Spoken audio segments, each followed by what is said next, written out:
Il y a des sujets dont on entend parler tout le temps, qui sont très à la mode et dont on ne comprend rien. Et c'est le cas, je crois, de la physique quantique. On en entend parler dans le développement personnel, on en entend parler dans l'informatique, on en entend parler dans la blockchain, on en entend parler un peu partout. Et pourtant, malheureusement, ça nous semble un petit peu flou, tout ça. Et aujourd'hui, j'ai l'immense plaisir de recevoir Julien Bobroff, qui est un physicien, qui est un formidable vulgarisateur scientifique français, qui travaille entre autres et qui est professeur à l'Université Paris-Sud à Saclay, et qui va nous expliquer vraiment ce que c'est que la physique quantique, nous expliquer dans les détails à quoi ça a déjà servi et à quoi ça va pouvoir servir demain. On va aussi parler évidemment du changement climatique, parce qu'on pourrait se dire que la technologie va pouvoir nous sauver et que la physique quantique va pouvoir trouver des solutions. Donc vous entendrez sa réponse. C'est une discussion qui est passionnante parce que extrêmement accessible sur un sujet qui a priori ne l'est pas. Donc je vous laisse l'écouter. Allez Vlan, c'est parti.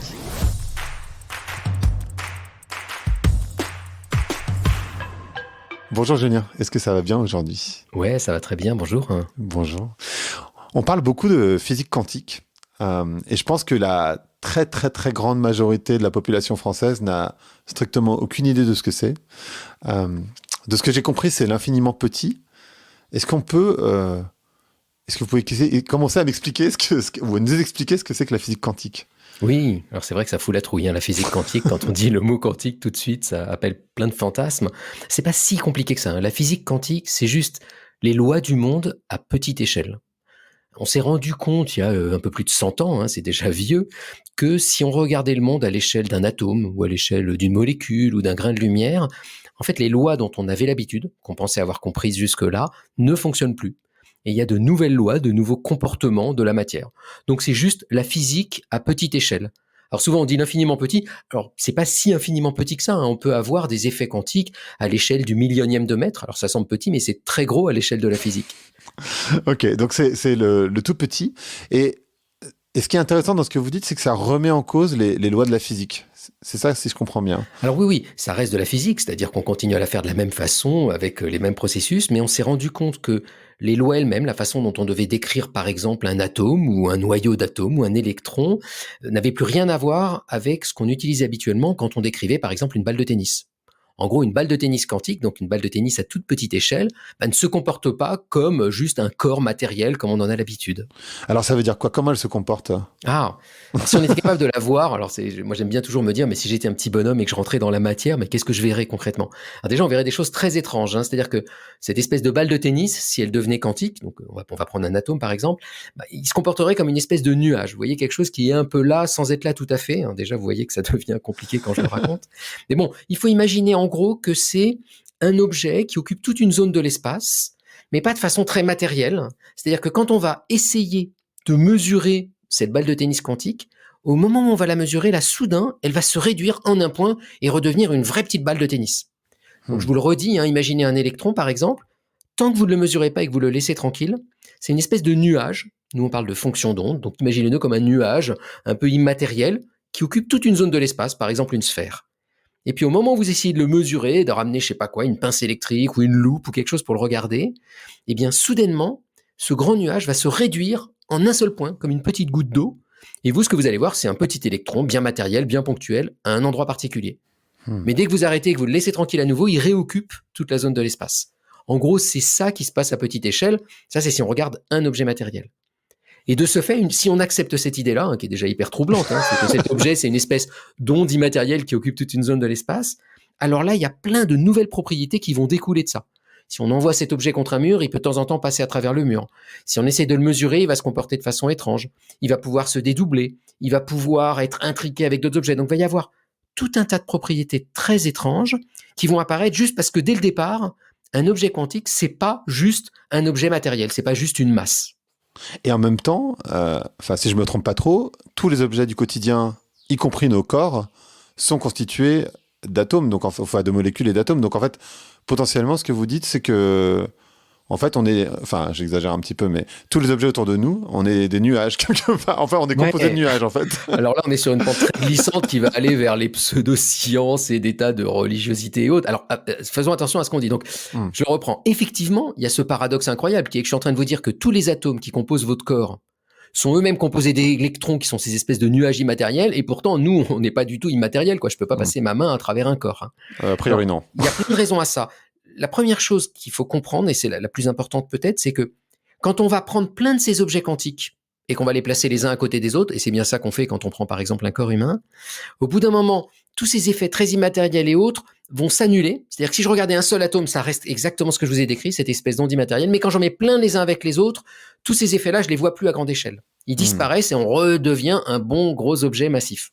D'accord. Donc si on veut garder toutes les étrangetés du monde quantique, je vais les appeler les étrangetés, tout ce qui échappe à notre intuition, ces espèces d'ondes, ces espèces d'effets tunnels, de paradoxes, etc., il faut garder très peu d'objets quantiques.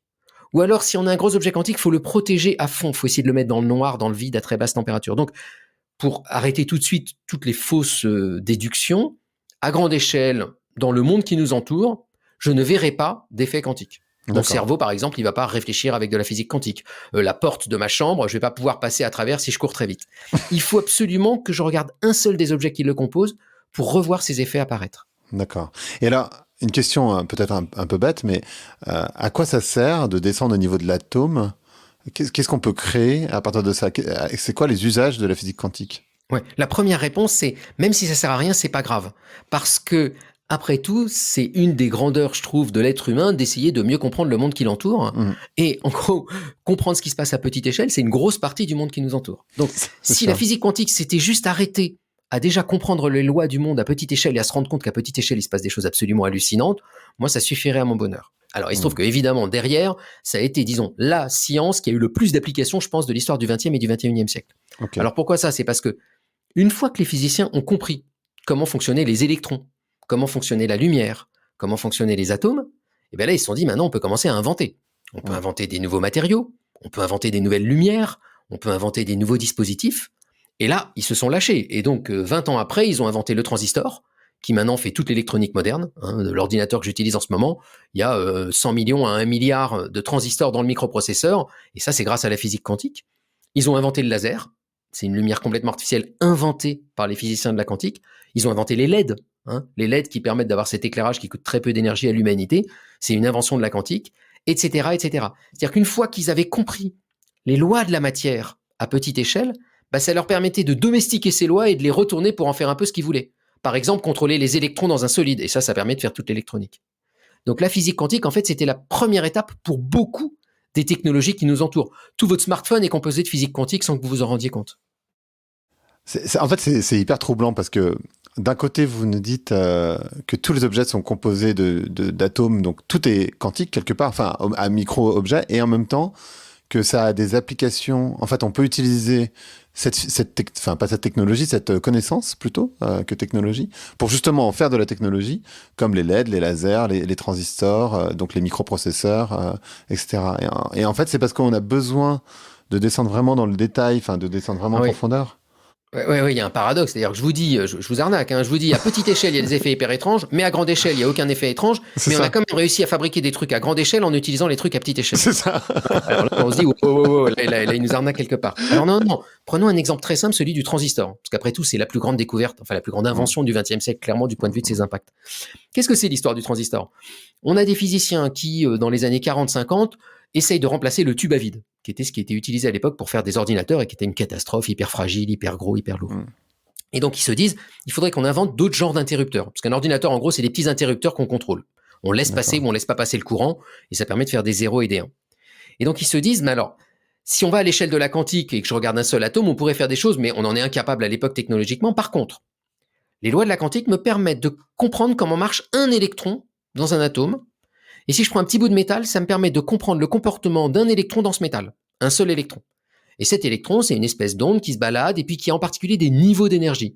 Il a des espèces de paliers discontinus. Quand il se balade dans un métal, il peut pas faire n'importe quoi, il ne se balade qu'à certaines vitesses et à certaines énergies. Et ils comprennent ça dans les années 1930 à peu près. D'accord. Une fois qu'ils ont compris ça, ils se disent, bon, alors est-ce qu'on pourrait se fabriquer nous-mêmes un métal sur mesure ou dans lequel on puisse choisir si on veut faire passer ou pas le courant ? Alors ils prennent un bout de métal, mais là pour le coup, évidemment, c'est un bout qui fait 1 centimètre cube, donc où il y a des milliards d'électrons, donc il n'y a plus d'effet quantique global. Le métal, il se comporte pas comme une onde. Par contre, chacun des électrons dans le métal continue à être cette petite onde avec ses petits niveaux d'énergie. Et donc les physiciens font des calculs très théorique au début, en se disant, mais alors si j'ai plein d'électrons dans ce bout de métal, puis que je rajoute tel atome, que j'enlève tel atome, que je mets tel matériau à la place de tel autre, est-ce que je peux pas me débrouiller pour contrôler exactement comme j'en ai envie ces électrons avec leur niveau d'énergie quantique et leurs propriétés quantiques pour faire ce que j'ai envie? Et ils arrivent juste à la sortie de la guerre, hein, c'est Bardeen, Shockley et Brattain qui arrivent à faire ça. Ils arrivent à construire une sorte de petit sandwich à base de matériaux qui sont des semi-conducteurs, hein, c'est du silicium en gros, hein, c'est ce qu'on connaît maintenant, la Silicon Valley, c'est bien ça, Ouais. dans lequel ils vont arriver à domestiquer, à contrôler les niveaux d'énergie de chacun des électrons. Et donc ensuite, évidemment, ils ont plein d'électrons tous ensemble, mais qui maintenant se comportent un peu comme ils en ont envie. Donc pour le dire plus simplement, c'est en comprenant très finement ce qui se passait au niveau d'un seul électron et ses propriétés quantiques, qu'ils arrivent finalement à contrôler l'énorme armée d'électrons qu'il y a dans le transistor et à lui faire faire ce qu'ils veulent. Et donc c'est en comprenant ce qui se passait à toute petite échelle qu'ils ont pu ensuite remonter à plus grande échelle et à contrôler le bout de métal et en fabriquer finalement un transistor. D'accord. Et alors, du coup, ce que vous disiez, et c'est vachement intéressant, c'est qu'un électron, c'est une onde. Ouais. Donc, c'est comme une vague un peu. C'est Ouais. ça, en fait. Exactement. C'est comme une vague. Tant qu'on le laisse tranquille, il se comporte comme une petite vague. Et puis quand on le mesure, il se réduit soudainement. Et nous, on a l'impression que bah non, c'est une petite bille, l'électron. Et donc voilà, tant qu'on le laisse tranquille, il se comporte comme une vague. J'aimerais bien comprendre. Je suis désolé, hein, c'est des questions très, très basiques, mais pour le coup, j'y connais rien. Et je pense que les gens qui nous écoutent n'y connaissent pas grand-chose. Mais pourquoi, quand on s'en rapproche ou quand on essaye d'en faire quelque chose, il se modifie? C'est le truc le plus troublant peut-être de la physique quantique. C'est que la chose dont on avait l'habitude avec la physique normale, c'est que quand on mesurait un phénomène, ça changeait pas le phénomène. Pour vous le dire très simplement, quand Galilée va lâcher une pierre du haut de la tour de Pise, eh ben, on pourrait la prendre en photo, la filmer ou la chronométrer, ça changerait pas la façon dont elle tombe. Et c'est ça qui permet de faire de la physique, c'est-à-dire qu'on va mesurer des phénomènes sans interagir avec eux. En physique quantique, ça n'est pas vrai. En physique quantique, c'est au moment où on va mesurer un phénomène que ça va changer sa nature. Alors pourquoi ? C'est quelque chose qu'on commence à comprendre depuis quelques dizaines d'années, on va dire, c'est que quand on mesure par exemple un électron, on est obligé à un moment donné d'utiliser un outil de mesure. C'est un peu évident ce que je vais dire. Et un outil de mesure, c'est quoi finalement ? C'est arriver à mesurer quelque chose à la taille de l'électron qui est tout petit et le ramener à ma taille à moi pour que je mesure un truc sur un écran à un moment donné, que je mesure une valeur. Donc, un outil de mesure, il est nécessairement gros. Il est gros parce qu'à la fin, il doit être à l'échelle de mon laboratoire. S'il reste à l'échelle de l'atome, moi je vois rien, il me sert à rien. Okay. Donc un outil de mesure, il va me faire passer de mon échelle à moi à la toute petite échelle. C'est ça son job. D'accord ? Ça veut dire que quand l'outil de mesure, il arrive près de l'électron, lui-même, l'outil de mesure, il est composé de plein d'atomes ou de plein de grains de lumière. Il est très gros. Donc vous avez une situation où vous avez un seul électron tout petit, très délicat, quantique, cette petite onde, qui se retrouve face à des milliards de milliards d'atomes qui sont mon outil de mesure. D'accord ? Par exemple, je sais pas, une pointe d'un oscilloscope. Et ce qui va se passer à ce moment-là, c'est que cette petite onde quantique, voyant tous ces atomes face à elle, elle va essayer d'interagir avec chacun de ces atomes. Nous, on va dire s'intriquer. C'est une façon élégante de dire interagir. D'accord ? Donc, elle essaie d'interagir avec cet atome, tous les atomes de l'instrument. Et ça, en quelque sorte, ça l'épuise et ça l'empêche de garder son caractère onde, délicate, protégée. Elle est plus protégée, tranquille, toute seule. Maintenant, elle interagit avec des milliards d'atomes et ça, en quelque sorte, ça la réduit, ça l'empêche de continuer à être quantique et c'est ça qui va faire qu'elle se réduit. Par contre, la façon qu'elle a de se réduire, ça, on ne l'a pas bien compris encore. Ça reste un des grands mystères de la physique quantique. Elle se réduit, on a l'impression que c'est complètement aléatoire. Mais le fait qu'elle se réduise, c'est lié au fait qu'on l'a forcée à interagir avec plein d'atomes. Alors ça, c'est important quand tu dis ça parce qu'il y a plein de dérives d'interprétations complètement fausses de la physique quantique de gens qui disent, par exemple, c'est la conscience humaine qui fait que l'onde se réduit. C'est pas du tout la conscience humaine, c'est le fait qu'on a dû utiliser un gros instrument. Mais le gros instrument, il n'a pas besoin d'avoir de conscience. Et si c'est un appareil photo, si c'est une caméra, si c'est un rayon laser, c'est exactement la même histoire. L'humain n'a rien à voir dans cette histoire de particulier. C'est juste que dès que vous prenez un objet qui a un très beau comportement quantique, protégé, délicat et étrange, si vous le mettez en contact avec un gros machin, ça va lui faire s'arrêter d'être quantique, pour le dire clairement. Et on appelle ça, nous, la décohérence. C'est ça le nom savant pour ça. Ok, très clair. Une chose qu'un physicien quantique m'avait dit, et je serais curieux d'avoir ton avis, ton explication, il m'a dit finalement, comme on est tous constitués de molécules et d'atomes, et que majoritairement il y a du vide entre les molécules et les atomes, en fait, quelque part, les objets, nous y compris, sont principalement du vide. Ce qui est assez perturbant comme idée. Oui, alors, soyons clairs, donc c'est complètement vrai. Si je prends un atome, c'est 99,9% de vide, puisqu'il y a un noyau au milieu qui est tout petit, qui fait un 100 millième de la taille de l'atome, donc c'est vraiment petit, dans lequel il y a quasiment toute la masse, et puis il y a quelques électrons autour qui, eux, sont ridicules, parce que si je les mesure, ils n'occupent pas de place, en gros. Donc on pourrait se dire, mais c'est vide ce machin-là, en gros, puisqu'il n'y a que un 100 millième de l'atome qui est occupé.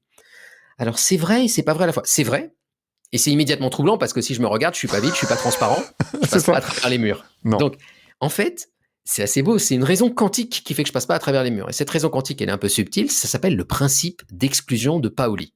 Alors, qu'est-ce que c'est que cette histoire, hein? C'est que, vous vous souvenez, donc mon électron, c'est une espèce de nuage, hein, qui occupe tout le volume de l'atome. Okay, mais si je le mesure, il se réduit soudainement à un point. Tant que je le mesure pas, c'est tout ce nuage un peu immatériel. Il y a une règle qui gouverne ce nuage, qui gouverne tous les électrons dans le monde et dans l'univers. C'est la règle de Pauli, le principe d'exclusion. C'est quoi? C'est que un électron, ce nuage-là, n'est pas capable d'être au même endroit qu'un autre électron si ils sont pareils. Si deux électrons ont exactement la même forme, les mêmes caractéristiques, tout pareil, ils s'excluent l'un l'autre. L'image que j'aime bien, c'est vous allez dans une soirée, si vous avez un frère jumeau, il n'a pas le droit d'aller à la même soirée. Vous vous excluez l'un l'autre. Okay. D'accord. Par contre, s'il y a d'autres électrons différents, ils peuvent être au même endroit. Donc dans un atome, par exemple, il y a plein d'électrons très différents. Un atome, je sais pas, de cuivre, d'oxygène, il y a des dizaines d'électrons, et ils sont tous les uns dans les autres au même endroit, sans aucun problème, tous les nuages s'interpénètrent. Par contre, dans un atome, on n'a pas le droit d'avoir deux électrons absolument identiques. Ils sont tous différents les uns des autres. Et c'est ça d'ailleurs qui fait le tableau périodique, qui fait que quand je rajoute des électrons, les atomes ils changent de nature parce qu'à chaque fois je dois mettre un électron différent, donc l'atome il change. D'accord, c'est pas toujours les mêmes atomes, juste un peu plus gros. Donc ça c'est un atome.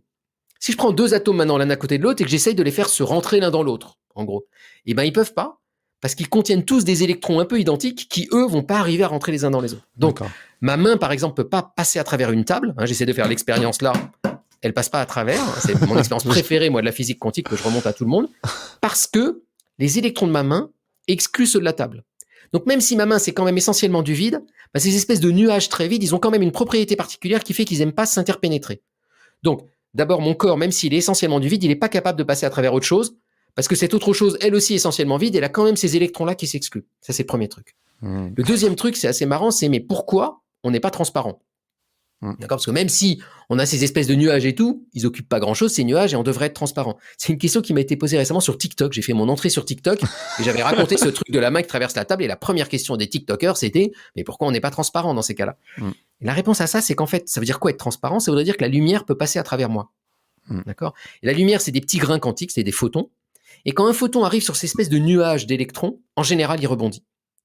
Le nuage est capable de le faire rebondir en masse. De temps en temps, le nuage l'absorbe, c'est-à-dire qu'il l'avale, et dans ces cas-là, ça change la forme du nuage, mais ça réduit jamais le nuage. Donc, quand de la lumière arrive sur mon corps, en gros, ce qu'elle fait, c'est qu'elle rebondit. Certains grains de la lumière sont absorbés par mon corps, ce qui peut légèrement me chauffer, par exemple, et qui fait que je vais avoir certaines couleurs plutôt que d'autres. Donc, en fait, pour résumer, moi-même être humain, je suis essentiellement vide, mais je suis quand même pas transparent et je passe pas quand même à travers les autres objets. Donc il faut bien comprendre ce qu'on appelle vide dans cette histoire. Ouais, et du coup on peut se toucher. Du coup on peut se toucher, on peut toucher les autres. Ouais, voilà, on n'est pas comme d'un liquide ou comme une espèce de nuage, quoi. C'est ça. En fait, parce que du coup, là, pour la table, je comprends bien, mais deux corps humains. Dans deux corps humains, il y a pareil des atomes avec des électrons. Dès qu'on essaye de toucher un autre machin qui contient des atomes, ça va s'exclure. Alors c'est bien foutu, c'est parce que la façon dont les atomes sont construits, c'est toujours de la même manière. Le mode d'emploi pour fabriquer un atome, on met un électron autour d'un noyau et il va toujours adopter la même forme. Le premier, on appelle ça, c'est un hydrogène, donc c'est une orbitale d'hydrogène, très bien. Donc la forme du nuage, on la connaît, c'est toujours la même. Puis quand on met un deuxième, il doit changer de forme, puis un troisième, il change de forme, etc. Mais ça veut dire que quels que soient les atomes que vous regardez dans l'univers, le premier électron de l'atome, c'est toujours le même, quel que soit l'atome. Donc moi, quels que soient les atomes qui composent mon corps, je sais que si j'essaye de passer à travers autre chose, il contiendra lui aussi des atomes qui peuvent être différents, mais qui contiennent tous cet électron, ce premier électron qui est le même que dans mon corps et qui va s'exclure. Donc en gros, le truc des frères jumeaux, moi j'ai toujours un des deux frères jumeaux et n'importe quel autre atome dans l'univers a toujours l'autre frère jumeau, donc on s'exclut les uns les autres, donc on se traverse pas. Ok. Donc et juste pour revenir, parce que c'est vrai qu'on n'a pas fait ce petit point de physique très basique, mais peut-être qui peut être nécessaire le rappel, c'est donc il y a la molécule qui est l'élément le plus gros, l'atome, et ensuite l'électron, c'est ça Alors si on le refait peut-être dans l'autre sens, si je veux fabriquer de la matière, comment je fais? Je vais prendre des protons et des neutrons, donc c'est des trucs tout petits, très lourds. Je vais les mettre les uns à côté des autres et avec ça, je fabrique un noyau, donc un objet très dense dans lequel il y a énormément de masse. Une fois que j'ai ce noyau, c'est un objet qui est chargé positivement du point de vue électrique. Et donc, autour, je peux mettre des électrons qui, eux, sont négatifs. Et alors, quand je mets un électron autour de noyau, le premier truc qu'il devrait faire, c'est aller s'écraser sur le noyau parce que plus attire moins. Mais vu qu'il est quantique, lui, c'est un nuage, c'est pas une petite particule. Donc, il occupe, avec son nuage, toute une zone autour du noyau. Donc, vous imaginez un tout petit noyau positif au milieu. Et dès que vous mettez un électron, il fait un nuage autour. Si vous en mettez un deuxième, il fait un deuxième nuage qui est au même endroit que le premier, etc., etc. Et donc, un atome, c'est ça. C'est plein de nuages d'électrons autour d'un noyau. Et si vous mettez plusieurs atomes ensemble, c'est des molécules. Et c'est donc des atomes qui s'accrochent les uns les autres. Et après, avec ça, vous faites toute la matière qui est contenue dans l'univers, en gros.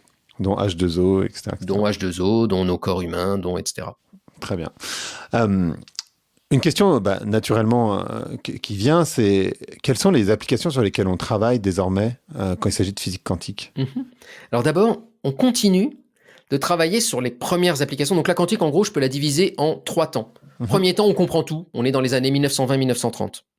Deuxième temps, on invente. On est dans les années 50, 60, 70, 80. C'est ce qu'on appelle, nous, la première révolution quantique. Et on invente le laser, les LED, les métaux, etc. Vous voyez qu'à chaque fois, toutes ces inventions, c'est des gros machins qui font la taille d'1 centimètre ou d'1 millimètre et qui contiennent des tas de particules quantiques. Okay. Deuxième révolution, c'est celle qui a lieu en ce moment. Donc, les deux choses qu'on fait dans cette deuxième révolution, la première, c'est continuer à travailler sur les trucs de la première révolution, c'est-à-dire à améliorer les lasers, les LED, parce que derrière tout ça, il y a par exemple les cellules photovoltaïques, il y a toute la chimie des matériaux, il y a toute la physique des solides. Donc, dès qu'on veut essayer de manipuler en gros des propriétés de matériaux, c'est de la physique quantique. D'accord. Et puis, il y a une nouvelle révolution qui a lieu en ce moment, depuis quelques années seulement, parce que depuis quelques années, on est enfin capable de manipuler les particules une par une. C'est-à-dire que jusque-là, le laser, le transistor et autres, c'était plein d'électrons ensemble parce qu'on ne savait pas les manipuler un par un. Donc, on se contentait d'en avoir des milliards de milliards dans le matériau qu'on regardait. Mais depuis quelque temps, on est capable de fabriquer et de manipuler un seul atome, un seul électron, une seule molécule, un seul photon, de le faire flotter dans le vide, par exemple, de le tenir au bout d'une pince laser, de jouer avec, de l'électriser, etc., etc. Donc là, on pourrait dire, c'est pas terrible parce que manipuler un seul objet, alors évidemment, on va pouvoir voir ses propriétés, confirmer qu'on avait tout bien compris avant avec la physique quantique, mais ça marche très bien. Mais on va pas faire grand-chose comme application parce que c'est trop petit, trop léger. Alors non, en réalité, on s'est rendu compte qu'on pouvait en faire plein d'applications, ce qu'on appelle les technologies quantiques. Donc, en manipulant une seule particule, un seul atome, un seul photon, on va être capable de faire des choses qu'on n'était pas capable de faire avant. Et alors là, si on essaye juste de catégoriser un petit peu, on va dire qu'il y a 4 trucs qu'on est capable de faire. C'est les 4 piliers de cette nouvelle révolution. Si je les caractérise, après on pourra revenir un peu dans le détail, mais en gros, on est capable d'inventer des nouveaux outils pour la communication, et notamment de cryptographie. Donc ça, c'est le premier pilier. Le deuxième, on est capable de fabriquer des capteurs ultra sensibles qu'on ne savait pas faire avant et qui permettent soudain de mesurer des choses incroyables. Par exemple, on sait mesurer le temps, pas du tout comme avant, mais bien plus précisément. Ça permet de faire, par exemple, des GPS ultra précis ou des choses comme ça, ou de mesurer la gravité hyper précisément. Donc les capteurs. Troisième truc, on est capable de calculer différemment. On s'est rendu compte que si on était capable de manipuler individuellement des particules quantiques, on pouvait s'en servir pour faire des calculs quantiques. Évidemment, ça se mord un peu la queue. Et en faisant des calculs en utilisant la quantique, vu qu'on manipule les objets quantiques, on a une sorte de calculatrice quantique qui permet de faire certains calculs qu'on ne savait pas faire avant, bien plus vite et bien mieux. Et derrière ça se cache le rêve de l'ordinateur quantique. Donc l'idée de l'ordinateur quantique, c'est un ordinateur qui ne se contenterait pas d'utiliser des transistors inventés par la quantique, mais à la fin, ça fait des 0 et des 1, mais qui utiliserait des 0 et des 1 quantiques. Donc sans rentrer dans le détail, en gros, ce serait une machine qui permettrait de faire certains calculs, pas beaucoup, mais certains bien mieux que les ordinateurs actuels, et des calculs très importants. Et puis le quatrième pilier, alors là c'est encore plus étrange, c'est des simulateurs quantiques. L'idée c'est que, en physique quantique, si vous essayez de comprendre un phénomène, vous pouvez faire plein d'expériences pour le mesurer, ça marche très bien. Par contre, si vous essayez de le simuler avec un ordinateur, de faire un petit programme qui le simule, ça marche pas du tout. Avec un ordinateur, je sais très bien simuler par exemple la chute d'un corps. C'est ce qui permet à tous les jeux vidéo de marcher et de dire ce qui se passe quand vous lâchez, une roche du haut d'une falaise dans Zelda. Avec la physique quantique, si vous essayez de simuler ce qui se passe, l'ordinateur, il explose en vol parce que c'est trop compliqué pour lui. Les calculs explosent exponentiellement. On est capable maintenant de faire des espèces de simulateurs quantiques qui permettraient de faire ces calculs. Donc, en gros, qui serviraient aux physiciens de la quantique pour faire des calculs quantiques. Donc là, on se dit, OK, les mecs, ils se font plaisir. En réalité, derrière ça se cache peut-être une des révolutions les plus importantes des années à venir, parce que si on était capable de faire ça, soudain, on va être par exemple capable de simuler des réactions de chimie. Donc, on va être capable de simuler qu'est-ce qui pourrait faire un bon médicament.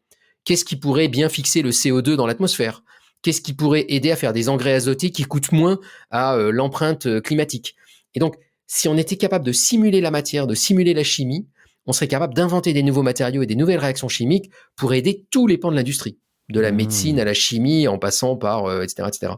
Et donc là, il y a des enjeux industriels énormes et c'est ça qui fait qu'on entend beaucoup parler de quantique en ce moment, du côté des investisseurs, du côté des politiques, du côté de la tech, parce que derrière ça se cachent ces 4 piliers, la communication, les capteurs, le calcul et la simulation, qui pourraient chacun avoir d'énormes impacts industriels et technologiques.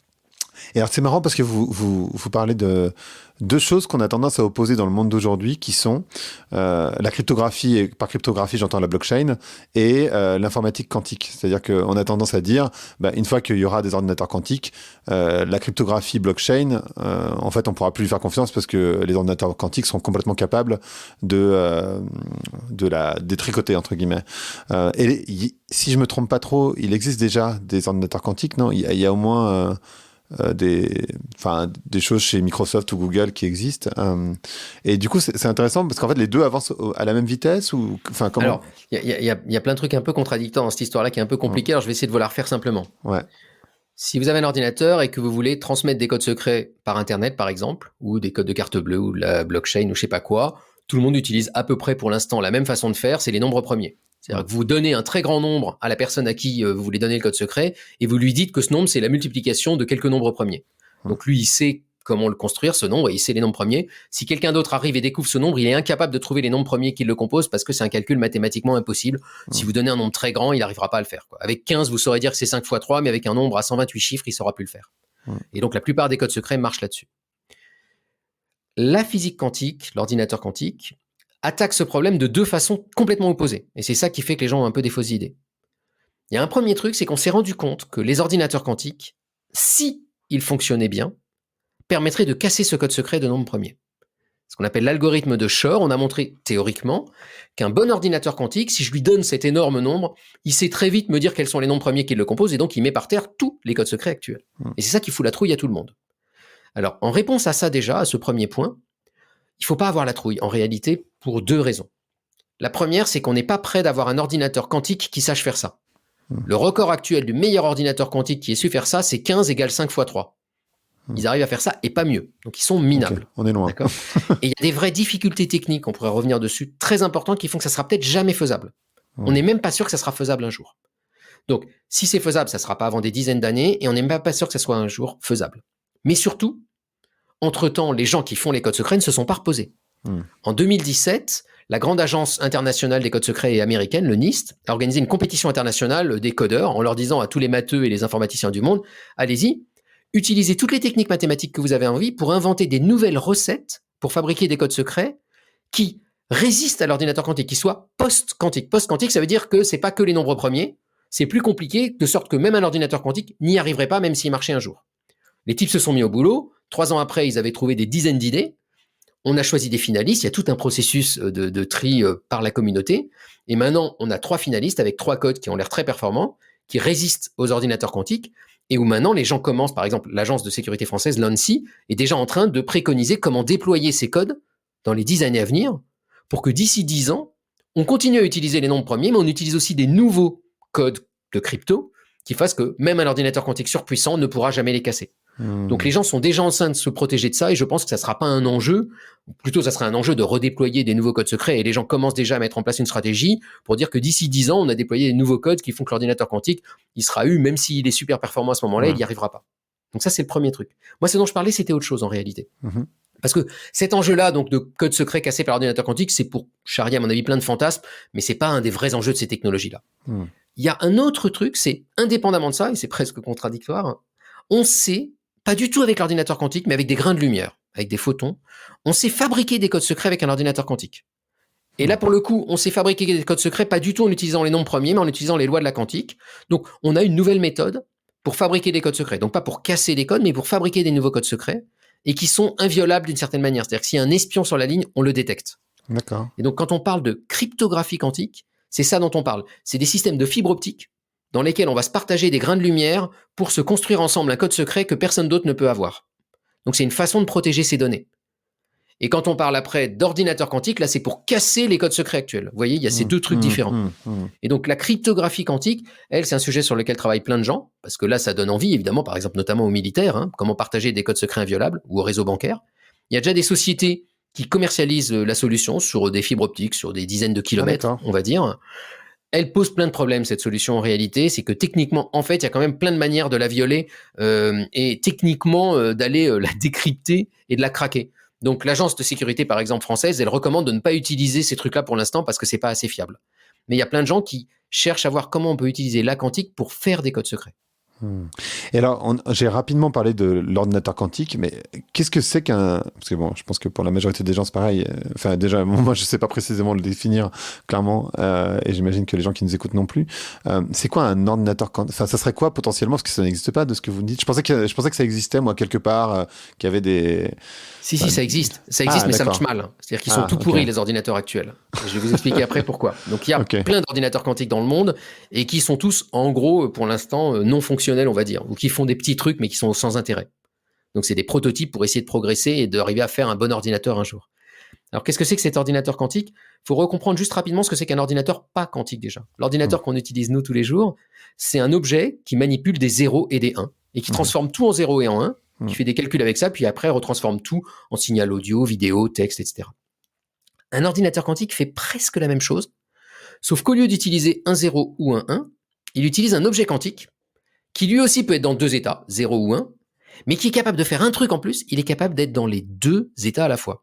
Il est capable d'être à la fois 0 et 1. En physique quantique, un objet, un atome par exemple, peut être dans deux états à la fois ou à deux endroits à la fois. D'accord ? C'est troublant, mais acceptons-le. Et donc, il y a des physiciens qui se sont dit, tiens, mais est-ce qu'on pourrait utiliser ça pour faire des calculs un peu originaux? La première réponse, c'est non, c'est complètement foireux, parce que si on mélange des 0 et des 1 n'importe comment, on sait plus ce qu'on fait. Alors oui et non, les gens se sont rendus compte que quand même, on pouvait faire certains calculs. Alors je vais essayer de vous donner un exemple de calcul, ça sera peut-être plus clair plutôt que de rester dans un truc très théorique.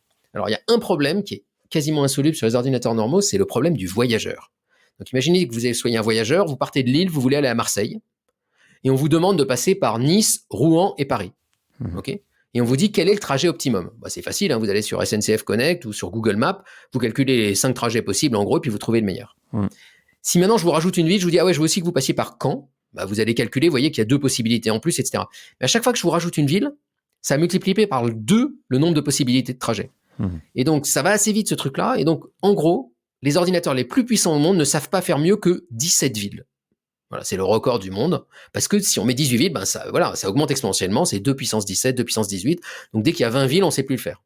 Alors vous allez me dire, mais on s'en fout, on va jamais passer par 20 villes et chercher le trajet optimum. Alors c'est pas vrai, les gens qui travaillent dans le monde du fret, par exemple, ont des vrais problèmes logistiques comme ça. Donc c'est un vrai problème. Si je prenais un ordinateur quantique pour essayer de me dire quel est le meilleur trajet, comment il ferait? Alors ce que je ferais d'abord, c'est que je prendrais toutes les villes là, et tous les trajets possibles, et je les mettrais dans ces espèces de 0 et 1 quantiques. Je les coderais avec des 0 et des 1 quantiques. Et ensuite, si je lance mon ordinateur et que je le programme comme il faut, il va être capable, en quelque sorte, d'explorer tous les chemins à la fois. Vu qu'il sait se mettre à la fois dans tous les 0 et les 1 à la fois, il sait se mettre dans tous les états à la fois, donc c'est comme s'il y avait plein de voyageurs qui prenaient tous les chemins à la fois. Il fait une sorte de truc massivement parallèle, il explore tous les chemins à la fois, et il est capable de faire sortir la bonne solution. C'est-à-dire qu'il ne va pas nous dire à la fin, chaque chemin c'est tant de kilomètres et on devrait trier, ça il n'est pas capable de le faire. Donc il ne fait pas vraiment un calcul parallèle, il ne teste pas tous les chemins. Il les teste en gros tous ensemble en parallèle, et à la fin, il est capable de me faire sortir la solution et de me dire, c'est cette solution et celle-là qui est la bonne. Je te dis rien sur les autres, mais je te dis que c'est celle-là qui est la bonne. Donc, il est capable de tester plein de situations en parallèle et de me faire sortir la bonne. Et pour faire ça, ça lui prend bien moins de temps qu'avec un ordinateur normal. C'est comme une sorte de... Enfin, moi, la manière dont je le comprends, mais avec mon pauvre niveau de connaissance, c'est un peu comme de l'intelligence artificielle, quelque part. Non, je verrais plutôt ça comme un ordinateur parallèle. Vous savez, un ordinateur, normalement, il fait les trucs les uns après les autres. Ouais. Mais si j'étais capable de lui faire plusieurs calculs en parallèle, c'est comme si je mettais plein d'ordinateurs ensemble et chacun fait un bout du calcul. Donc, il n'y a pas vraiment d'intelligence artificielle. Il n'est vraiment pas intelligent, l'ordinateur. Mais si on sait le programmer intelligemment, quand il y a des calculs qui demandent de tester plein de solutions différentes à la fois, lui, il est capable de vous faire sortir la bonne. Alors, il y a d'autres trucs qu'il est capable de faire de façon très puissante, par exemple de factoriser avec des nombres premiers, ou voilà. Il y a certains algorithmes, certains trucs mathématiques qui demandent un temps infini sur un ordinateur normal et que lui serait capable de faire comme ça très rapidement. Donc, il permettrait de faire gagner du temps sur des calculs qu'en fait, on ne sait pas faire parce qu'ils sont juste trop longs et ils demandent trop de puissance de calcul pour faire. Donc, il ferait gagner de la puissance de calcul, il ne ferait pas gagner de l'intelligence. Il n'apprendrait pas tout seul, par exemple. C'est nous qui devons le programmer et lui dire « teste ces différents chemins ». L'intelligence artificielle, elle essayerait d'elle-même de comprendre ce que ça veut dire qu'un bon chemin et de se créer sa propre intelligence, en quelque sorte. L'ordinateur quantique, il est bête. C'est nous qui devons être intelligents pour lui. D'accord. Une autre chose sur laquelle je voulais rebondir, parce que vous avez dit, en fait, on est en train de révolutionner quelque part, ou en tout cas, c'était le dernier point, des matériaux, mais aussi comment on pourrait azoter les sols sans que ça coûte autant en carbone, etc., etc. Est-ce que vous pensez, parce que là, on est clairement en pleine polycrise, dont une crise du vivant, que la technologie quantique, la physique quantique pourra, aider la technologie à résoudre au moins en partie les problèmes que l'on a face à nous. Non. Alors on va dire mieux, en toute petite partie. C'est-à-dire que moi, je me garde bien d'un discours technophile qui est de vous dire les sciences vont résoudre le problème, ne vous inquiétez pas, on a des solutions miracles. Ça n'est pas le cas, on va dans le mur, et c'est seulement avec un changement sociétal en profondeur et une révolution profonde de nos usages qu'on va arriver à sortir de cette crise. Ce que peut faire la quantique à certains endroits précis, c'est aider un petit peu. Mais de la même manière, par exemple, que la science des matériaux va peut-être aider à améliorer un peu les cellules photovoltaïques, ou que l'ingénierie va aider peut-être à améliorer un petit peu comment fonctionne une éolienne ou comment stocker un peu d'énergie. Donc la physique quantique, elle peut aider à certains endroits. Vous avez pris l'exemple des engrais azotés, soyons très précis. Les engrais azotés, c'est quoi? La seule façon qu'on a de les faire actuellement, c'est d'utiliser un procédé qui s'appelle le procédé Haber-Bosch, avec des usines énormes dans lesquelles on chauffe à un moment donné la matière à 500 degrés. Et c'est ça qui coûte de l'énergie. Si on avait un ordinateur quantique, on serait peut-être capable de trouver la bonne réaction chimique pour ne plus avoir besoin de chauffer. Donc il économise les 500 degrés de l'usine. Donc, vous voyez, on n'est pas en train de révolutionner le monde entier. Avec ça, on gagne quand même 1 ou 2% de la facture CO2 mondiale. Donc, on peut avoir des impacts énormes à l'échelle de la quantique, mais petits impacts à l'échelle de l'humanité. Autre exemple qui a déjà été fait grâce à la quantique, les LED. C'est la quantique qui a permis d'inventer les LED blanches notamment, qui ont remplacé la plupart de nos éclairages actuels et qui ont permis d'économiser considérablement sur notre empreinte énergétique liée au moins aux ampoules électriques, qui avant perdaient 95% en chaleur et qui maintenant sont presque à 100% efficaces. Donc, on peut, à certains endroits précis, aider avec la physique quantique. Donc, il faut continuer à étudier ces solutions quantiques pour qu'elles aident à la marge. Mais il ne faut surtout pas se réfugier derrière en se disant « mais c'est bon, là, les physiciens de la quantique vont nous trouver des solutions, arrêtons de nous prendre la tête ». Ça ne résoudra qu'à la marge certains petits trucs et ça nous aidera un peu, mais ça ne peut pas être une fuite en avant en se disant la technique va nous aider à résoudre ça, ne nous prenons pas la tête du point de vue sociétal. L'autre raison, je pense, elle est importante, c'est l'échelle de temps. On oublie l'échelle de temps en recherche, donc je vais vous la donner. On peut voir sur toute l'histoire de la science, et notamment toute l'histoire de la quantique depuis 120 ans, donc on a maintenant un bon recul, que entre la découverte en labo d'un concept original et son application industrielle, il y a toujours grand minimum 10 à 20 ans. Grand minimum. D'accord? Donc, si on découvrait maintenant une technologie quantique hyper révolutionnaire, incroyable, par exemple, qui permette de faire du procédé Haber-Bosch, d'ici à son application industrielle, quoi qu'il arrive, il nous faut 10 à 20 ans. Donc, c'est déjà trop tard. Donc, la très courte échéance qu'on a face à nous, qui fait qu'on doit changer radicalement nos sociétés et nos modes de vie, on n'y échappera pas grâce à la quantique. Et ça, je vais être très clair là-dessus. Ok, c'est très clair. Quand vous parlez d'atomes, et comme on parle d'énergie, ça me fait penser à l'énergie de fusion, si je ne me trompe pas. C'est fusion ou fission? Parce qu'en fait, l'énergie nucléaire. L'énergie nucléaire. Alors, faire de l'énergie nucléaire, on peut le faire par fusion ou par fission, en fait. C'est ça. Mais il y en a une des deux qui est une sorte d'énergie infinie. On reproduit l'énergie du soleil. C'est ça, si je ne me trompe pas trop. Pour le faire vite, actuellement, l'énergie nucléaire telle qu'on l'utilise, les centrales nucléaires, c'est de la fission. C'est-à-dire, on prend un gros atome et on le casse en deux, de l'uranium par exemple, et en le cassant en deux de façon astucieuse, on peut récupérer de l'énergie. Il y a une autre manière de récupérer de l'énergie, c'est faire l'inverse, c'est-à-dire assembler deux atomes pour créer un gros atome. Donc là, on va plutôt dans les atomes très légers, de l'hélium, du deutérium, de l'hydrogène. Et donc, c'est ce qui se passe, par exemple, dans le Soleil. Le Soleil, il fonctionne comme ça, c'est-à-dire qu'il va assembler des molécules pour créer de la lumière et de l'énergie. Et donc, un des rêves des physiciens, c'est de contrôler la fusion en laboratoire pour avoir un petit Soleil. C'est ça. Et c'est très intéressant parce qu'on n'a plus de problème de stockage d'uranium et tout semble très bien. Et notamment ITER qui travaille beaucoup là-dessus en France. Alors pour moi, c'est pas une solution. Voilà, je vais être un peu radical là-dessus. Ça n'est pas une solution pour plein de raisons. L'une d'entre elles, c'est qu'il y a un certain nombre de problèmes techniques qui se posent très concrets. Par exemple, la résistance des matériaux des murs du laboratoire dans lequel on fait ça. Parce qu'on doit faire un plasma en fusion à plusieurs dizaines de millions de degrés qui crache plein de particules dans les murs, qui endommagent les murs. Et les murs doivent être faits en supraconducteurs. Et les supraconducteurs ne supportent pas les défauts. Voilà. Et on n'a toujours pas trouvé de supraconducteurs qui résistent à ça. Donc, il y a plein de problèmes techniques majeurs dont on n'a pas encore trouvé l'ombre d'une solution pour faire fonctionner cette espèce de centrale nucléaire de fusion. D'accord? Et donc actuellement, c'est un travail de recherche, passionnant du point de vue de la recherche. Est-ce qu'on arrive à contrôler la fusion et à l'utiliser? Mais de là à arriver à en prendre de l'énergie utile pour le grand public, à faire en gros des centrales nucléaires à fusion, il faudrait grand minimum, tous les experts sont d'accord là-dessus, tous les gens qui travaillent là-dedans sont d'accord là-dessus, 30 à 50 ans. Mais grand minimum. D'accord? Et moi, à mon avis, c'est plus. Parce que je pense qu'il y a des problèmes même pas encore résolus. Et pareil, 50 ans, c'est trop tard. On ne peut pas attendre 50 ans pour avoir ces objets-là. Donc, il faut dès maintenant faire avec les énergies qu'on a. Et en gros, le point, c'est qu'il n'y a pas de solution miracle que vous proposera la quantique pour résoudre les problèmes à courte échéance. Et donc, on n'échappe pas aux problèmes actuels. Et tous les gens qui vous feront croire que la fusion, ça serait une solution d'avenir pour l'énergie, à mon avis, vous trompent. Il y a ça et puis l'hydrogène, dont on parle beaucoup en ce moment. Mais qui est encore un autre enjeu. Qui est encore un autre enjeu. Mais là aussi, à un moment donné, pour produire l'hydrogène, il faut à nouveau produire de l'électricité. Donc on repousse d'un cran, en gros, tous ces problèmes-là. De la même manière qu'on dit on va faire des biocarburants pour les avions, etc. Mais chaque fois, on repousse d'un cran le fait qu'il faut produire de l'énergie et que ça, quand même, ça coûte toujours quelque chose. La physique nous l'apprend très très bien, de l'énergie utile. Et que donc, à un moment donné, si on fait des bilans énergétiques un peu comme le fait Jean Covici ou autre, on se rend compte qu'on va dans le mur et qu'on n'a pas de solution miracle. J'insiste là-dessus parce que parfois les gens manipulent ça et font croire que la science va tout résoudre parce qu'elle a toujours tout résolu dans le passé. Mais là, ça n'est pas le cas. Et ce qu'il y a d'amusant, c'est que c'est la science elle-même qui le dit. C'est-à-dire que les calculs énergétiques assez simples de base permettent de comprendre qu'on va dans le mur au rythme actuel et qu'il n'y aura pas de solution miracle scientifique qui permette de le résoudre. J'ai discuté avec un anthropologue qui me disait que cette croyance en la technologie, c'était justement une croyance, en fait. Et comme il y en a plein d'autres des croyances, et que du coup, effectivement, ça n'allait pas résoudre tous les problèmes. Et elle a de bonnes raisons d'exister, cette croyance, parce que ça a quand même bien marché jusque-là. Bien sûr. Je veux dire, les miracles scientifiques qu'a accompli la science et l'ingénierie depuis 100, 150 ans à remplacer en gros les esclaves par du pétrole. On fait faire des progrès à la société absolument hallucinants, on fait faire des progrès à nos modes de vie, etc., incroyables, et qui font qu'on se dit, mais ça a très bien marché jusque-là, ils vont bien nous trouver un truc. Et la réponse très claire, c'est non. Et je peux le dire en tant que scientifique, en tant que physicien. En tous les cas, je peux vous le dire depuis mon champ d'expertise, qui est la quantique. La quantique ne va pas résoudre de façon miraculeuse les problèmes auxquels on est confronté dans les années à venir. Ok, très clair.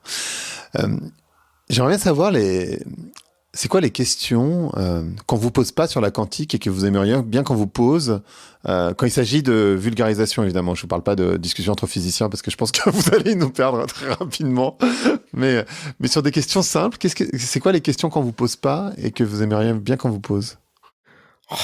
C'est compliqué parce qu'en fait, bizarrement, on me pose toujours des très bonnes questions. C'est-à-dire que les questions un peu naïves, comme celles que vous avez posées, mais pourquoi on est transparent, mais pourquoi machin, etc., sont d'excellentes questions, très profondes. Donc moi, je trouve, ça fait peut-être un peu démago, mais je trouve qu'il n'y a pas de mauvaises questions. Et je peux dire, pour l'avoir expérimenté depuis des années dans tous les contextes possibles, avec des scolaires, avec du grand public, etc., qu'à chaque fois, les questions sont comme très bonnes. Alors, les questions qui m'agacent un petit peu, et ça va expliquer les questions que j'aimerais plus savoir, c'est quand même très naturellement, et c'est bien normal, les gens vont toujours poser plein de questions sur des choses un peu mystérieuses. Et plus une théorie a l'air mystérieuse, plus les gens vont même poser des questions. La théorie des cordes, la théorie des multivers, etc., etc. Alors que c'est des choses assez marginales en réalité dans les vraies questions scientifiques qu'on se pose actuellement. Et il y a des questions bien plus simples qu'on se pose, auxquelles on ne sait pas répondre, et auxquelles les gens ne pensent pas parce qu'ils ne savent même pas que c'est des questions possibles, et en particulier concernant la matière. Il y a un certain nombre de matériaux dont on ne comprend absolument pas comment ils fonctionnent. Je vous donne un exemple. J'ai moi-même, pendant 20 ans de ma vie, 20 ans, travailler à essayer de comprendre les supraconducteurs. Donc, c'est des espèces de galettes noires qui font flotter des aimants, qui ont des propriétés remarquables, qui font circuler le courant parfaitement. Les supraconducteurs à haute température, une catégorie de supraconducteurs. On ne comprend pas comment ça fonctionne. On ne comprend pas pourquoi ils font flotter les aimants. Et c'est une question qui, quand même, on voit le truc. Je peux faire l'expérience sur le coin d'une table, on voit un aimant qui flotte au-dessus d'un supraconducteur, ça marche très bien, c'est hyper simple, ça fait 1 cm3, et on ne comprend pas pourquoi. Et pourtant, c'est pas un problème qui est si compliqué que ça, parce que dedans, c'est une structure d'atomes très simple, c'est des cuivres et des oxygènes qui forment des carrés. Il y a des électrons qui se baladent dedans. Donc ça devrait être le plus simple des métaux. Et c'est un des problèmes les plus compliqués de la physique quantique actuelle. Mais personne dans les questions va me dire « Mais tiens, pourquoi est-ce qu'on ne comprend pas les céramiques ?» En gros, à base de cuivre et d'oxygène. Parce que les gens ne savent même pas que c'est un problème. Donc pour moi, c'est la faute plutôt de notre communauté à nous, qui adorons mettre en avant, peut-être aussi parce que c'est médiatique, des problèmes très ésotériques, le chat de Schrödinger, la théorie des cordes, les univers parallèles, et qui oublions de parler de problèmes bien plus concrets, mais tout aussi intéressants scientifiquement et tout aussi profonds et tout aussi troublants, que sont par exemple pourquoi un aimant est un aimant, pourquoi un matériau lévite au-dessus d'un autre matériau, et des trucs à l'échelle humaine. Et moi qui suis donc physicien des solides quantiques, c'est ça qui m'intéresse moi, j'adore ramener les gens à ces questions-là en leur disant mais vous posez des grandes questions sur les théories de l'univers, mais est-ce que vous avez déjà compris la chaise sur laquelle vous êtes assis? Et voilà, et donc dire aux gens qu'en fait, il y a autant de mystères dans des petits objets qu'on peut tenir dans le creux de la main que dans tout l'univers. Et qu'il n'y a pas un mystère qui est moins bien qu'un autre.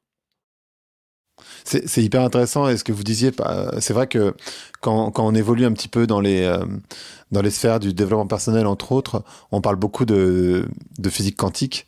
Et ce que vous disiez, c'est que ça, c'est des questions qui vous ennuient un petit peu pour le coup. Ah oui, alors dans les questions que j'aime pas, celles que j'aime le moins ou qui me mettent le plus mal à l'aise, c'est toutes les questions qui vont sortir du champ des sciences. Donc les questions qui vont avoir à faire avec la croyance en Dieu bien sûr, parce qu'il y a plein de questions évidemment sur Dieu et la science, et plus généralement toutes les questions sur les pseudosciences et aussi toutes les questions sur les médecines parallèles. Alors la raison à ces questions, elle est totalement légitime, c'est qu'il y a plein de gens qui utilisent la physique quantique pour prétendre soigner, pour prétendre développer de la conscience, faire du développement personnel, etc., etc. Ils vont utiliser tout le vocabulaire de la quantique pour ça. Et donc, moi, il y a plein de gens qui viennent dans mes conférences, par exemple, ou sur Internet, pour me poser des questions. Est-ce que notre conscience est quantique? Est-ce qu'on est intriqué avec l'univers? Est-ce qu'on pourrait se soigner avec des ondes quantiques? Est-ce que notre corps lui-même a des niveaux quantiques, fait des sauts quantiques, etc., etc. Donc, pour moi, les gens sont tout à fait légitimes à poser ces questions-là. D'abord parce qu'ils se les posent eux-mêmes et que c'est des bonnes questions. Genre, si on pouvait se soigner avec la physique quantique, ça serait classe. Mais aussi parce qu'il y a tout un tas de gens derrière qui jouent avec ces concepts de façon très astucieuse pour créer du faux. Donc moi, mon travail là, c'est d'essayer de déconstruire ces pseudosciences et ces charlatans, en gros. Les charlatans, ils utilisent toujours la même recette, en gros, qui est une recette qui est utilisée depuis des centaines d'années dans toutes les sciences. La quantique n'est pas spécifique en ça. C'est qu'ils vont utiliser tout ce qui a l'air scientifique pour faire comme si c'était scientifique. Ils vont utiliser le vocabulaire de la quantique. Alors, les mots qui vont revenir, c'est les énergies, le biofeedback, les résonances, les niveaux quantiques, les sauts quantiques. Ils vont essayer de mettre le mot quantique un peu partout. Ils vont manipuler tout ça avec des graphiques qui vont souvent avoir l'air scientifique. Donc, quelque chose qui a l'air d'être de la science, alors qu'en réalité, ça n'a aucun fondement scientifique. Ils utilisent souvent des concepts qui, soit ils ne maîtrisent pas eux-mêmes, soit avec lesquels ils trichent en sachant bien que ça ne veut rien dire à cette échelle. Et il y a des arguments scientifiques simples pour les débobiner à chaque fois. Mais ils vont jouer avec ça. Et ils vont surtout jouer avec un truc qui m'agace particulièrement, c'est en disant, mais vous savez, c'est très mystérieux, mais vous inquiétez pas, les physiciens quantiques eux-mêmes ne comprennent pas bien ce qu'ils font, parce que c'est un domaine très mystérieux. Et là, ils jouent sur une ambiguïté de base qui est que c'est très mystérieux parce que ça échappe à notre intuition. Moi, je vous parle d'une onde quantique, ça a l'air hyper mystérieux, mais c'est juste parce que ça échappe à notre intuition. C'est pas mystérieux du point de vue de la science, parce qu'on comprend les lois, on comprend comment ça marche, on sait même prédire comment ça marche, on sait même l'utiliser pour inventer. Et là, moi, je ramène toujours aux ondes radio. Je dis aux gens, mais regardez, au 19e siècle, quand on découvre les ondes radio, c'est quand même un truc magique, les ondes radio. Je veux dire, c'est invisible, ça va avec la vitesse de la lumière, ça nous traverse et ça arrive jusqu'à notre poste radio depuis la Tour Eiffel. Un truc hallucinant. Et donc, je pense qu'à l'époque, déjà, les gens se disaient, mais les ondes radio, c'est magique. Et il y a tout un tas de médecine de charlatans, d'ailleurs, qui utilisaient les ondes radio pour vous soigner de tout et n'importe quoi, parce que ça avait l'air mystérieux. Maintenant, ça nous semble plus du tout mystérieux parce qu'on utilise notre téléphone portable tous les jours. Je pense que la quantique, c'est pareil. C'est-à-dire que c'est quelque chose, il faut s'habituer à comprendre ce qu'est la quantique, ce qu'elle dit du monde qui nous entoure, mais pas obligatoirement lui raccrocher une espèce de mystère avec tout ce charabia qui, lui, ne veut plus rien dire du point de vue scientifique. Ok, très clair. Une question que je me pose aussi, qui est très d'actualité, c'est la confiance dans la science. C'est-à-dire que ce détachement, c'est très étrange. C'est-à-dire qu'on a une sorte, et c'est une contradiction, mais on a une sorte de confiance infini dans la science va nous sauver, voilà cette idée que la technologie va venir trouver des solutions. Et dans le même temps, et on l'a vu en particulier pendant le Covid, une défiance dans la science, mais qui est à mon sens un peu liée à la profession, c'est-à-dire qu'en fait on a des chercheurs, des chercheuses qui viennent dire tout et son contraire sur des plateaux de télé et du coup qui mettent le doute quelque part. Et j'aimerais bien avoir votre avis sur, alors c'est pas une question sur la quantique, c'est vraiment plus largement sur les sciences, comment on fait pour, enfin à votre avis hein, bien sûr, comment on fait pour reconnecter les individus finalement, les Français, avec la science? Ouais, c'est une vaste question très compliquée. D'abord, on met plein de choses derrière le mot science. Derrière le mot science, ça peut être les concepts scientifiques, ça peut être la méthode scientifique, ça peut être la recherche, ou ça peut être les applications. Quand même, souvent, ce avec quoi les gens ont des problèmes, c'est avec les applications de la science. Et donc, évidemment, et là, pour le coup, le côté technophile peut être redoutable.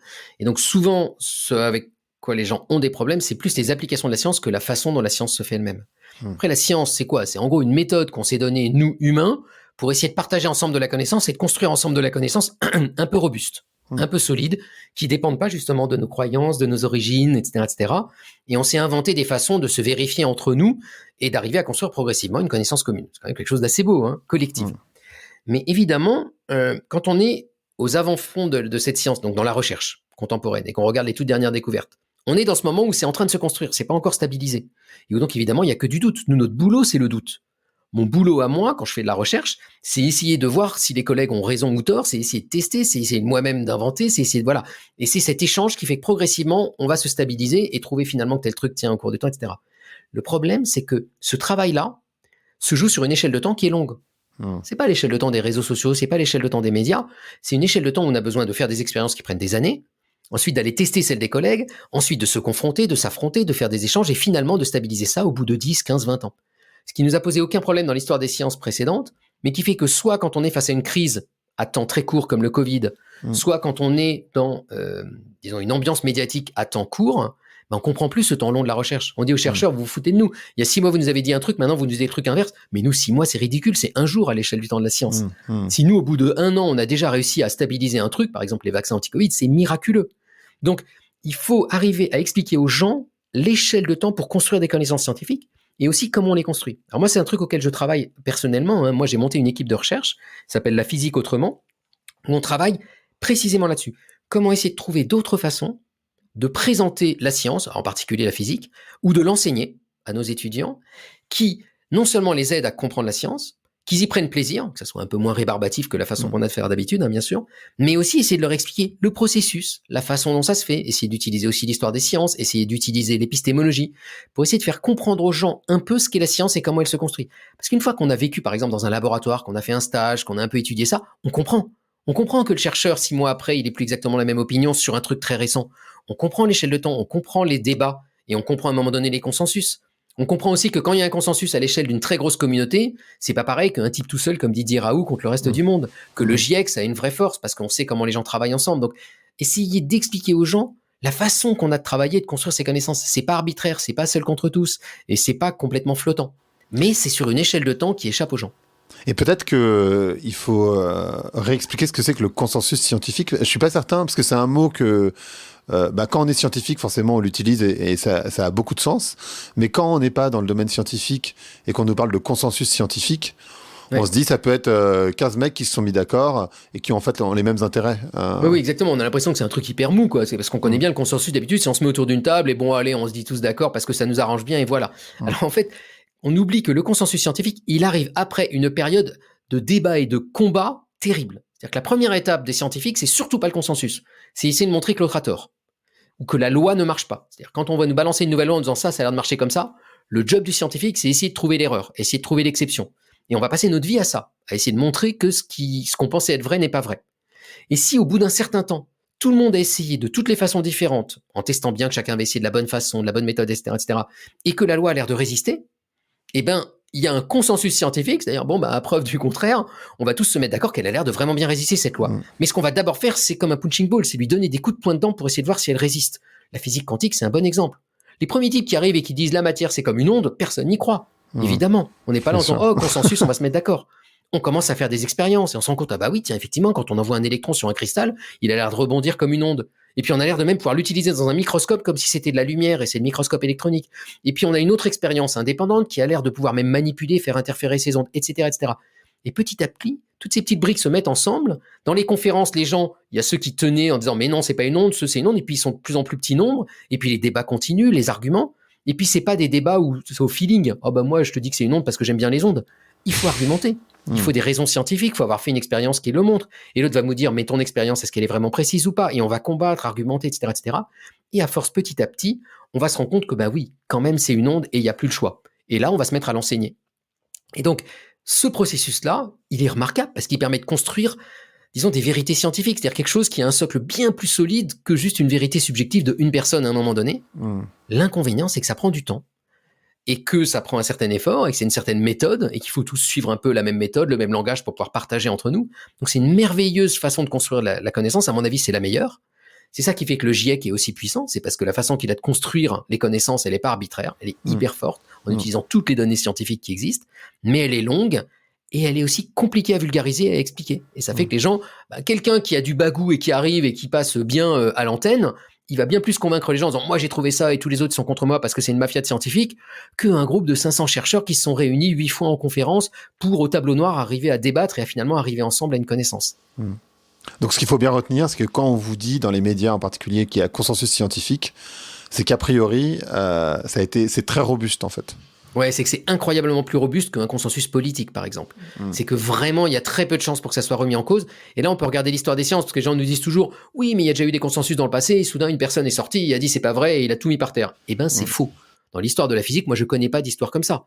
Il y a eu un consensus, par exemple, à la fin du 19e siècle pour dire que la mécanique classique, ça marchait, et que Newton, ça marchait.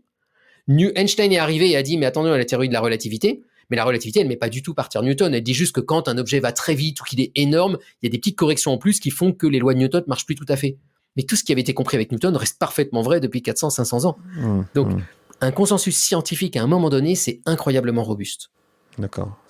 Enfin, pour moi, c'est vraiment important de le rappeler parce que c'est vrai qu'il y a tellement de challenges, particulièrement parce qu'on est dans une société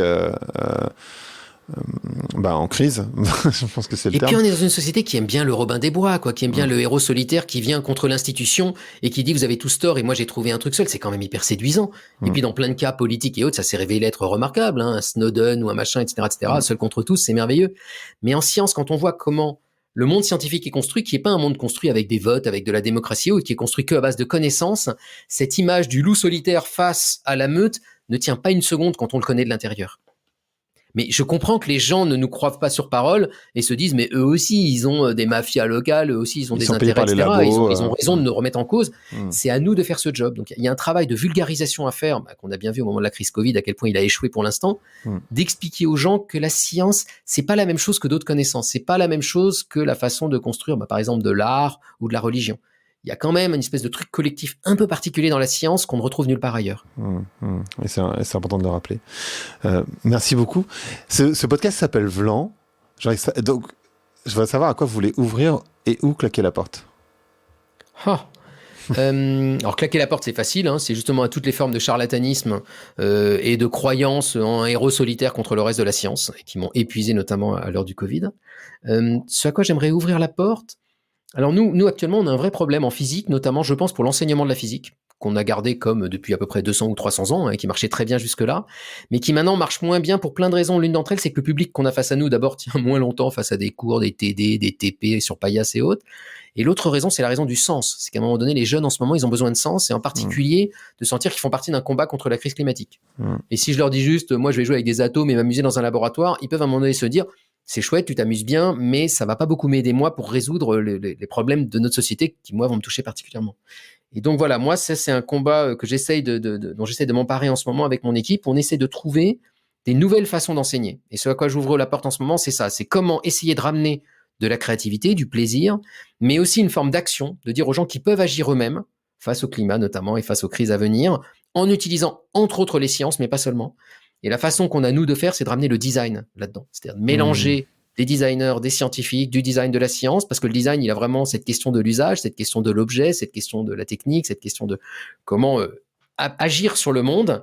Et si on apporte à ça en plus un regard scientifique, qu'on arrive à mettre les deux ensemble, à mon avis, on peut arriver à avoir des choses originales, au moins pour apprendre aux jeunes à eux-mêmes s'emparer du monde et à trouver des solutions que nous-mêmes on trouvera peut-être pas. Et ça, c'est un point hyper intéressant, effectivement, parce que je crois qu'on a besoin aussi de mélanger des métiers qui, a priori, ne se touchent pas. Typiquement, la biologie et pourquoi pas la physique quantique, pourquoi pas la biologie avec d'autres choses.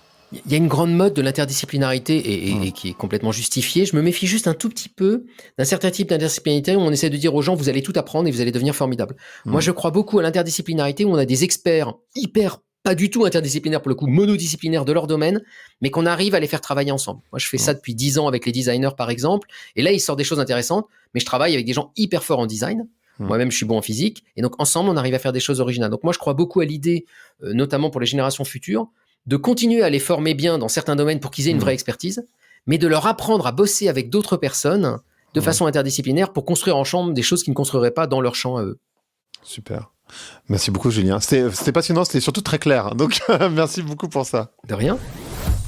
Merci d'avoir écouté Vlan. Si vous avez aimé l'émission, n'hésitez pas à mettre des étoiles sur vos plateformes de podcast préférées. Vous pouvez aussi partager l'épisode sur vos réseaux sociaux, Instagram Stories, Facebook, LinkedIn, où vous voulez. Je suis Grégory Pouy. Vous pouvez me retrouver sur l'intégralité des plateformes sous le nom Greg from Paris. Si vous avez des idées pour des invités, si vous avez des commentaires, n'hésitez surtout pas à m'envoyer un message. Allez, merci et à bientôt.